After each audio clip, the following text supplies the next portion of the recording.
gaze from his window as I walked outside. That unblinking, persistent stare. It followed me. It haunted my waking hours, and my dreams. He knew I was watching him, and he was watching me. Section 6. Whispers from next door. Secrets in the static.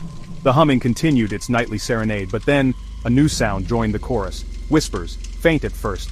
I thought it was the wind, or mice in the walls. But the whispers grew. They were sibilant, hissing, like snakes in dry grass. I couldn't make out words, not clearly, just fragments, snatches of sound that seemed to slither through the plaster. They came from his side of the wall, from flat 3B. Sometimes they sounded like they were right behind my headboard, so close. I would press my ear to the wall, trying to understand, trying to decipher the hidden messages. The whispers were low, guttural, sometimes punctuated by a soft clicking noise, or a wet sucking sound. It made my stomach churn. Were there other people in there with him? Were they talking about me? The paranoia bloomed, dark and insidious. The whispers felt like a secret language, a language I wasn't supposed to understand, but one that was definitely directed at me. They seemed to call my name, or something that sounded like it. The whispers weren't constant like the humming. They came and went, teasing, taunting. They were worse at night. When the building was silent, when the city outside held its breath, I started talking back. At first in my head, leave me alone, I'd think. What do you want? Then I started muttering aloud, softly at first, then louder. Stop it! Just stop it! My voice sounded thin, hysterical. The whispers would pause, for a moment, then resume. Sometimes they sounded amused, a low collective chuckle. I felt like I was losing my mind. Was any of this real? Was Mr. Eldridge even aware of the sounds his flat was producing?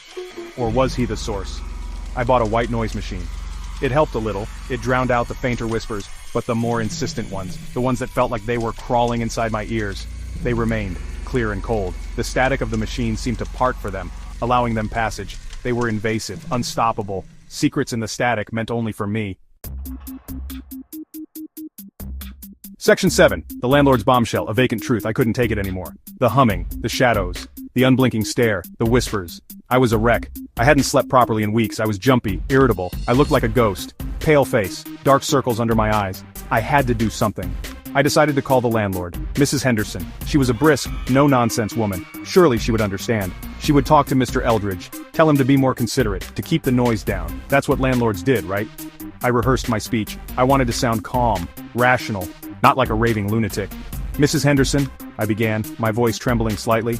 It's Alex from flat 3A. I need to make a complaint about my neighbor, Mr. Eldridge in 3B. There was a pause on the other end of the line, a long, heavy silence. Then Mrs. Henderson spoke. Her voice was flat, devoid of emotion. Mr. Eldridge? She repeated slowly, as if the name was